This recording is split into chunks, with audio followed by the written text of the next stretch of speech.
Alhamdulillahi Rabbil Alamin. Wassalatu wassalam ala Rasulillah wa ala alihi wa sahbihi ajma'in. Alhamdulillah. A'udzu billahi minasyaitonir rajim. Syahrul Ramadan alladzi unzila fihi al-Qur'an hudan lin-nasi wa bayyinatin minal huda wal furqan. Sadaqallahul azim. Terima kasih tuan pengacara majlis, tuan-tuan dan puan-puan, mudah-mudahan dirahmati oleh Allah Subhanahu wa taala. Alhamdulillah kita berada di dalam bulan Ramadan yang juga dipanggil sebagai bulan Al-Quran.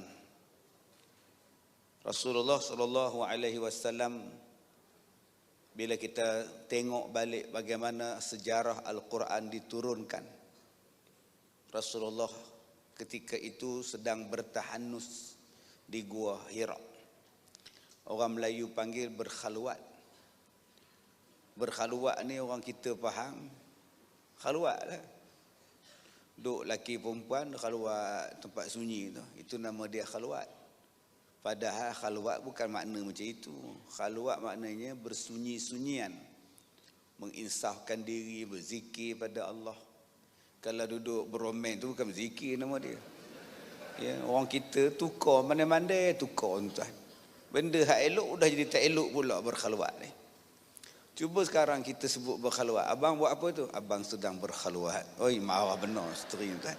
Padahal khalwat tu asal cerita dia elok. Kenapa ya Rasulullah bertahanus berkhalwat? Berkhulwah bahasa kita. Berkhulwah di Gua Hira. Sebab mata ni tak seronok tengok orang-orang bukan Islam, orang kafir yang bertawaf di sekitar Kaabah dalam keadaan bertelanjang, bersiul-siul sambil bertepuk tampar, duk keliling Kaabah. Nabi ni dia tak boleh tengok benda tu. Hati tak seronok, jiwa tak tenteram, tempat yang elok, tempat yang mulia dicemari.